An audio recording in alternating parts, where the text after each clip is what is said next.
आज की इस प्रेस वार्ता में आप सभी साथियों का बहुत बहुत स्वागत है। हम अपनी ओर से आप सभी साथियों को लोहड़ी और मकर संक्रांति की शुभकामनाएं देते हैं। आज एक बहुत ही इम्पोर्टेंट मुद्दे पे सुभाष बत्रा जी आप सभी लोगों से हम सब बात करेंगे। कृपया है, आपसे प्रार्थना है, इसको बड़ा लाइव कवरेज देना, क्योंकि ये भारतीय जनता पार्टी की जो भ्रष्टाचारी है उसको उजागर करने का मुद्दा है। तो मेरी आपसे प्रार्थना है कि इसको लाइव अच्छा कवरेज दें। धन्यवाद। आपका बहुत बहुत सबसे पहले तो लोहड़ी की, मकर संक्रांति की आपको ढेरों मुबारकबाद। नए साल की भी बहुत बहुत आपको मुबारकबाद। तो आज हम शुरू करते हैं आपको प्रेस कॉन्फ्रेंस में वो मुद्दे उठाएंगे जो लोगों से जुड़े हुए मुद्दे हैं। आज ये मौजूदा भारतीय जनता पार्टी की सरकार सबसे, अगर इतिहास में कोई भ्रष्ट सरकार है, करप्ट सरकार है, तो ये मौजूदा भारतीय जनता पार्टी की सरकार है। मैं एक एक करके, एक नहीं, इसी रोहतक के अंदर अनेकों स्कैम ऐसे हैं जो 300-300 करोड़, 200-200 करोड़ से ऊपर के स्कैम हैं, जिनको मैं उजागर करने के लिए आज पहली सीरीज में पहला स्कैम आपके सामने मैं पेश करना चाहता हूँ। समाधि स्थल के बिल्कुल सामने केबल फैक्ट्री होती थी चौधरी देवेंद्र सिंह की, ICL, और वो 18.5 एकड़ के अंदर वो फैली हुई थी। और आज उस 18.5 एकड़ ज़मीन को, जो कि सरकार ने खुद उसकी असेसमेंट करके उसका अंदाज़ा 100 करोड़ से ऊपर का लगाया था, सरकारी आंकड़े, जो मैं अभी आपको सरकार का रेजोल्यूशन, सरकार का ड्राफ्ट आपको मैं दिखाऊंगा, और वहाँ पे क्या कलेक्टर रेट है वो भी दिखाऊंगा। उसी से आप अंदाज़ा लगा देना कि वही ज़मीन जो आज के दिन 300 करोड़ से ऊपर की ज़मीन है, उसको मात्र 25 करोड़ के अंदर इन्होंने वो ऑक्शन करके सेल कर दी। तो वो मैं आज, ये एक बहुत बड़ा स्कैम है, और ये 2020 में इसको इंसॉल्वेंसी में ये ज़मीन गई थी, और इसके ऊपर 96 करोड़ का कर्ज था। 8 करोड़ एक फैक्ट्री का और 76 करोड़ परिवर्तन निर्देशालय था कोई, उसका था, जिससे इन्होंने लोन लिया हुआ था। तो वो 96 करोड़ की संपत्ति वो 2020 में इन्होंने ये ज़मीन 25 करोड़ के अंदर इन्होंने बेचनी, मतलब कि ऑप्शन कर दी। सबसे पहले तो मैं ये बताना चाहता हूँ कि ये ज़मीन इंसॉल्वेंसी में चली गई थी। जब इनके पैसे अदा नहीं हुए तो इन्होंने फिर इंसॉल्वेंसी के तहत इसको डिक्लेयर करवाया। नेशनल ट्रिब्यूनल यहाँ पर मुकर्रर हुआ। उस ट्रिब्यूनल ने इस ज़मीन को 25 करोड़ में ऑक्शन कर दिया, और वो जिसको ऑक्शन किया वो अभिमन्यु मेलावत नाम का आदमी, जिसको ऑक्शन की गई, और उसके अंदर कंडीशन ये लगाई कि आपको 4 करोड़ की गारंटी देनी पड़ेगी। उन्होंने 4 करोड़ की गारंटी के बॉन्ड लगा दिए, लेकिन वो 21 करोड़ जो उन्होंने जमा करवाने थे with in the time limit, उन्होंने वो पैसे जमा नहीं करवाए। तो वो जो गारंटी थी उनकी 4 करोड़ की, वो फॉरफिट हो गई। ठीक है। उसके बाद उन्होंने बेनामी एक दूसरी कंपनी को, उसी अभिमन्यु मेलावत ने बेनामी एक ज्वेलर्स नाम की कंपनी है, जो नाम आपको अभी मैं लिख के सारी चीज़ देता हूँ, उनको दे दी। और उसके अंदर ये लिस्ट आपको दूंगा, जिसमें यहाँ के मंत्रियों के लड़के, वासनी जो अधिकारी था उसकी वाइफ यहाँ म्यूनसिपल कॉरपोरेशन के अंदर, यहाँ जो सतीश नांदल उसका लड़का, इन सब के नाम है। इन्होंने 300 करोड़ की प्रॉपर्टी सरकार से मिली भगत करके इन्होंने वो ऑक्शन में ले ली। It's a very big scam. और उसके अंदर मैं डॉक्यूमेंट्री चीज़ एक दिखाना चाहता हूँ कि जहाँ सरकार ने एक रेजोल्यूशन पास करके, अब रोहतक के अंदर कहीं भी आप चले जाओ तो कलेक्टर रेट गवर्नमेंट फिक्स करती है, डीसी फिक्स करता है। वो कलेक्टर रेट के मुताबिक उस जगह की कीमत सरकार ने 9,000 रुपये पर गज फिक्स की हुई है। ये रेजोल्यूशन है, मैं उसकी आपको कॉपी देता हूँ।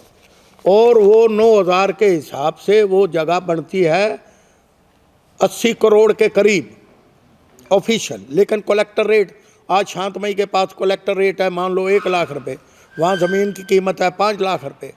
आज हुड्डा साहब की मेन रोड के ऊपर फाटक के पार चले जाओ, कलेक्टर रेट अगर 2 लाख है, वहाँ ज़मीन की रेट 10 लाख रुपए पर गज है। इतनी कॉस्टली है।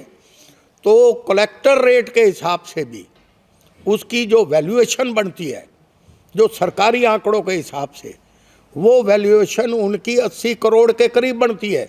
और जो मात्र इन्होंने 25 करोड़ की वो ज़मीन उन्होंने बेनामी इन लोगों के नाम, बाकायदा मेरे पास प्रूफ है, सारे डॉक्यूमेंट्स हैं। और ये कम से कम 300 करोड़ का सबसे घिनौना स्कैम है।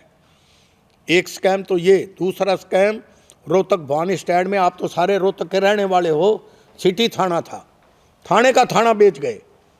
और सुप्रीम कोर्ट के डबल बेंच की रूलिंग कि आप किसी को भी 99 साल के पट्टे पे सरकारी ज़मीन नहीं दे सकते, मैक्सिमम आप 30 साल 33 साल के पट्टे के ऊपर दे सकते हो।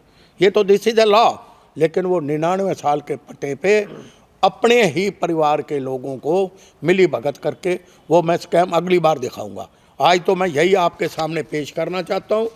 और इसके अंदर सबसे जो इम्पॉर्टेंट बात है, मुझे देना, ये सरकारी, और इसके अंदर 86 करोड़ का गवर्नमेंट के एक्सचेकर पे जो स्टैंप ड्यूटी इन्होंने भरनी थी, 86 करोड़ तो उसका नुकसान है। और 25 करोड़ पे ये जगह दे रहे हैं। ये लिस्ट भी देख लो, आपको मैं जिन जिन लोगों ने ये तरुण सचदेवा, प्रीति सचदेवा, मनीषा मेहता, बुक्कीज हैं ये सारे। ये कंस्ट्रक्शन कमेटी है, शिवालय कंस्ट्रक्शन कमेटी। और ये है सोमिया ग्रोवर, हिमांशु ग्रोवर, चमनलाल बजाज, पूनम बजाज, ये सब के नाम है। ये इसमें एक भी कांग्रेसी नहीं है। और मुझे, हाँ जी, ये पता नहीं सचदेवा कौन है, मुझे नहीं। सचदेवा तो यहाँ रोहतक में 200 फैमिली है। लेकिन मैं तो ये लिस्ट, आप अगर होगा तो वो भी जिम्मेदार है। अगर मान लो वो भी इसके अंदर हैं तो जांच के अंदर वो भी आएंगे। हम किसी का ये नहीं कि बीजेपी के लोग हैं, हम ये कहते हैं कि एक ऊपर लेवल तक किस तरह से मिली भगत करके इन लोगों ने ये सारा स्कैम किया है। और 300 करोड़ की प्रॉपर्टी, हाँ जी, ये जगह, ये चौधरी रणबीर सिंह के समाधि स्थल के सामने केबल फैक्ट्री होती थी चौधरी देविंदर सिंह की, आईसीएल, वो जगह है। 18.5 एकड़ जमीन है, हरियाणा टेलीकॉम। आप ये कह रहे हैं कि 2020 में ऑक्शन हुआ ये जी, पिछले 6 साल में क्या पता नहीं लगा आप लोगों को भी ऑक्शन का आया? ये मतलब कि पता तो लगा, लेकिन जिनको मुद्दे उठाने चाहिए थे, मुझे इसके कारण का पता तो नहीं है। लेकिन जैसे ही मेरे नॉलेज में बात आई, मैं तो इमीडिएटली मैंने कहा मैं तो प्रेस कॉन्फ्रेंस करूंगा, I will go to the people. और इसकी ये लिस्ट दूंगा आपको। आप जमीन बता दो और हाँ, किसका नाम है, आपको किससे क्या संबंध है वो बताइए। हाँ मैं बताता हूँ। ये लीजिए, पहले तो ये नाम, हाँ आप ही पढ़ेंगे, सारे नाम पढ़ के सुना दूँ। आप ये बता दो और संबंध किसका, किससे सुनो,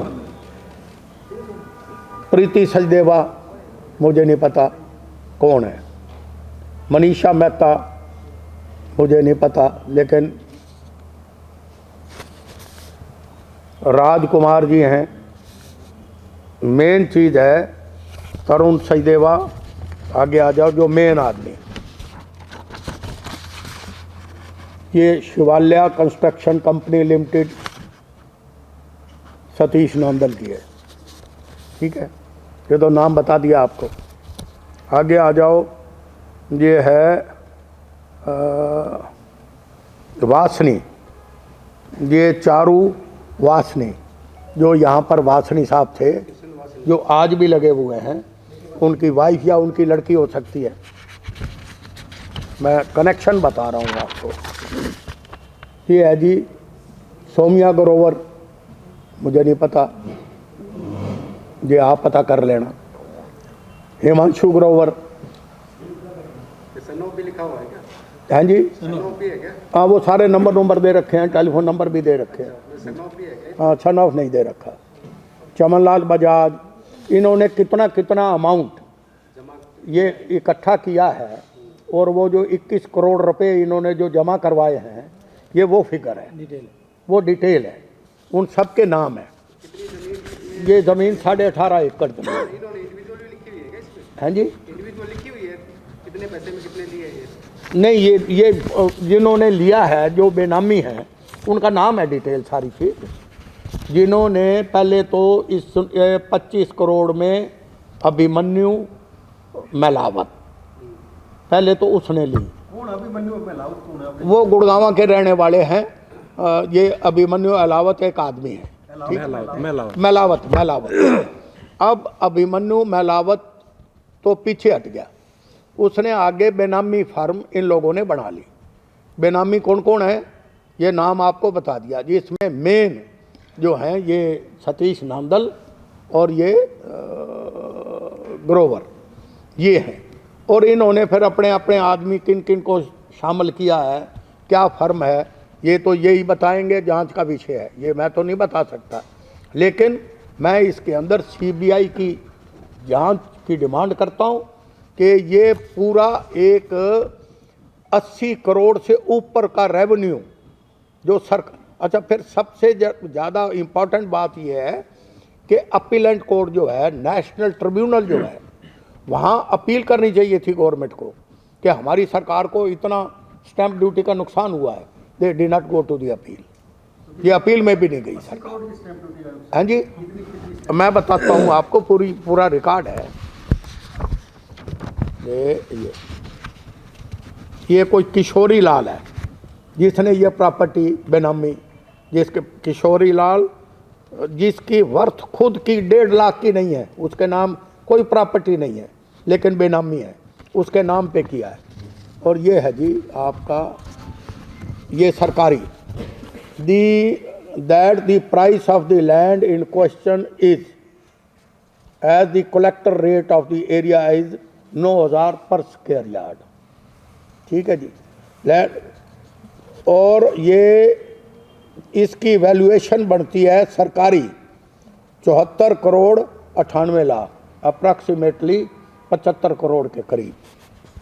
और इसकी उस वक़्त वैल्यू, जो मार्केट वैल्यू, वो 200 करोड़ से ऊपर की है, आज 300 करोड़ से भी ज़्यादा की है। कम से कम 15-16 करोड़ रुपए पर एकड़ है, और ये 18.5 एकड़ ज़मीन है ये। तो इस पे अब क्या स्टेब्लिश कर दिया? कोई हाँ जी, कॉलोनी काट दी क्या? इस पे क्या कर दिया? इसकी अब जिसने अपील की थी, ये ड्राफ्ट है जी, 4 करोड़ का इन्होंने ड्राफ्ट जमा करवाया, जो फॉरफिट हो गया। विद इन टाइम इन्होंने पैसे जमा नहीं करवाए। वो फॉरफिट होने के बाद फिर इन्होंने मैनेज करके जो 25 करोड़ की एक्शन हुई थी, वो 21 करोड़ में कर दी, 4 करोड़ और कम कर दी बढ़ाने की बजाय, और वो भी ऑर्डर इनके पास है। तो ये एक बहुत बड़ा स्कैम है, ये सबके नाम है। इसकी सीबीआई इंक्वायरी होनी चाहिए, और ये जो भी दोषी हैं इनको सलाखों के पीछे ठोकना चाहिए, मेरी ये डिमांड है। ये तो अधिकारियों के संज्ञान में होगा ना? हाँ जी, अधिकारियों के संज्ञान में जब ऐसे होगा, ये अधिकारियों के नाम भी दे रखे हैं, उनके खिलाफ भी पर्चा दर्ज होना चाहिए, मैंने उनके भी नाम दिए, देख लो आप। मतलब जो ऑप्शन जो होती है वो पब्लिकली की जाती है, इस तरह का हुआ नहीं प्रोसीजर पता क्या? ये सैनी साहब इन्होंने मैनेज करके, ये अंदर टेबल पे बैठ के इन्होंने अधिकारियों के साथ, आपको याद होगा जब पिछली मनोहर लाल खट्टर जी की सरकार थी, तो उस वक़्त भी बलराज कुंडू ने भी क्वेश्चन पुट किए थे विधानसभा के अंदर, और यहाँ भी बड़ा ज़ोर शोर से अरविंद शर्मा ने भी जो हाँ इसी मामले के अंदर बड़े क्वेश्चन रेज किए थे। लेकिन उस वक़्त खट्टर साहब की गवर्नमेंट ने ये कहा था विधानसभा में कि भाई कोई there is no need of any inquiry, और कोई ये जांच का विषय नहीं है।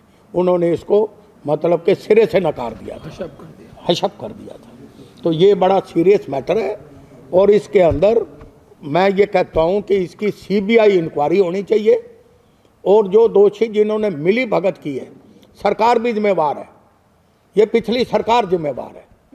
सरकार अपील में तो जाती, एक आपकी जिसकी कीमत खुद आपने 100 करोड़ के अप्रॉक्सीमेटली आंक रखी है, कलेक्टर रेट फिक्स कर रखा है, और फिर आप अपील में नहीं जा रहे हो, और सरकार के एक्सचेकर पे 80 करोड़ के करीब का नुकसान है स्टैंप ड्यूटी का। तो मैं ये कहता हूँ कि ये सरकार भ्रष्ट सरकार है, और सरकार इसके अंदर या तो अपनी सफाई पेश करे, नहीं तो इसकी CBI इंक्वायरी की हम डिमांड करते हैं कि इसकी CBI इंक्वायरी हो, और दूध का दूध पानी का पानी सामने आना चाहिए। डॉक्टर साहब, एक तरफ तो आप ये कह रहे हैं कि ओनरशिप है वो बेनामी है, हाँ दूसरी जी। तरफ एक लिस्ट भी है जो हाँ जी, बायर्स की। यही बेनामी नाम यही है ना। मैं यही कह रहा हूँ कि जो बेनामी है, जो मेन जो इसका था लेने वाला, ऑक्शन लेने वाला, वो तो अभिमन्यु मेलावत था। अभिमन्यु मेलावत तो पीछे हट गया, आगे बेनामी आ गए। उन्होंने मैनेज करके ऊपर हॉब नॉबिंग करके उन्होंने सेटिंग करके ये सारा सौदा कर लिया। इनके नाम किस चीज़ में है जो लिस्ट है? ये जो लिस्ट है, इन्होंने पैसे दिए हैं ना, जो 21 करोड़ जमा करवाए हैं, ये कलेक्शन मनी है, ये पार्टनर है इसमें। तो ये जो मैंने लिस्ट दी है, ये मैं बताता हूँ, ये मैं बताता हूँ। हाँ, एक सेकंड, ये इसके अंदर ये है जी, आप ये देख लो, 1 2 3 4, ये अप्रॉक्सीमेटली 40-50 के करीब है जी। और किस नाम से फर्म है? ये फर्म है जी, मैं फर्म भी बता देता हूँ। ये लो, ये फर्म भी बताते हैं। हाँ जी, मैं बता, आपको 4 करोड़ रुपए 4 फीट हो गया। हाँ 4 फीट हो गया। नहीं, फॉरफिट अभिमन्यु के हुए हैं, उसके बाद अभिमन्यु कैसे उसका रह गया, मालिक रह गया? कौन जी? दोबारा हुआ होगा। अभिमन्यु भी इसमें शेयर होल्डर बन गया, उसका भी नाम नहीं, है। जब उसके 4 करोड़ फॉरफिट हो चुके हैं, हो चुके, सारा गैर कानूनी है ना। यही तो बात हम कह रहे हैं कि जब विद इन टाइम आपने वो 25 करोड़ उन्होंने जमा नहीं करवाए, 4 करोड़ उनकी जो गारंटी जो उन्होंने बैंक गारंटी दी थी वो फॉरफिट हो गई, तो फिर तो सारी चीज़ इलीगल हो गई, दोबारा से ऑक्शन होनी चाहिए थी। नहीं, उन्होंने बेनामी फर्म बना ली एक और वो बता रहा हूँ ना। अरे 2 मिनट तो गुरु। हाँ, एक सेकंड, ये फर्म लो, ये है जी फर्म, ये Kishori ji properties, Kishori ji properties and jewellers private limited, ये फर्म है बेनामी। सर एक चीज हाँ, 4 करोड़ फॉरफिट हो गए। अभिमन्यु के नाम अलॉट हुआ था। हाँ जी। अभिमन्यु तो बाहर निकल गया। फिर ऑक्शन दोबारा कैसे हुआ? ऑक्शन नहीं हुआ, फिर इनके नाम कैसे आ गए? इनके नाम इन्होंने फर्म फर्जी बना के बेनामी बना के अपने नाम कर लिया। नहीं, अपने नाम कैसे कर सकते हैं? नहीं कर सकते ना, यही तो हम कह रहे हैं। नहीं, दोबारा ऑक्शन हुआ? नहीं, दोबारा ऑक्शन नहीं हुआ ना, ये सारे कागजात हैं, ये एक दिन की वो है, अपील कर रखी है। अब अपीलेंट कोर्ट जो है वो ऑल इंडिया नेशनल ट्रिब्यूनल है, जिसका सुप्रीम कोर्ट का जज, सीनियर जज उसका चेयरमैन होता है, अब भी है, और उसके सामने अपील कर रखी है। ये सारी चीज़ें इलीगल हैं, तभी तो हम चैलेंज कर रहे हैं। फिर इन्होंने 25 करोड़ जमा कराई लोगों ने, 21 करोड़ जमा करवाए। ऑक्शन किसी और के नाम से है, बाकी पेमेंट यार वो पेमेंट भी फॉरफिट हो चुकी है। 4 फीट हो चुकी है, ये सारे हैं। मैं आपको इसकी कॉपी देता हूँ, आई देव यू। अपना पुनीत, हाँ जी,